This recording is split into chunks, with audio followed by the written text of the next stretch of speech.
It also will not look good na sila Netanyahu, kaibigan ng US, ay hindi pa rin nahuhuli sa kanilang war crimes.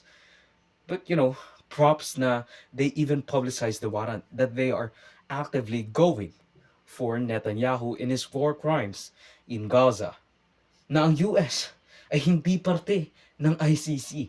Samantalang mas malaki ang kanilang war crimes at genocide. Pagpapasabog ng mga ospital, Kunduz Hospital ni Obama, eskwelahan at sibilyan. From George Washington to Trump again.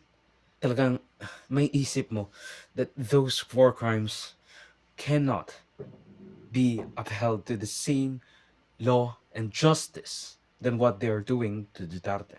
And I'm all for punishing Duterte.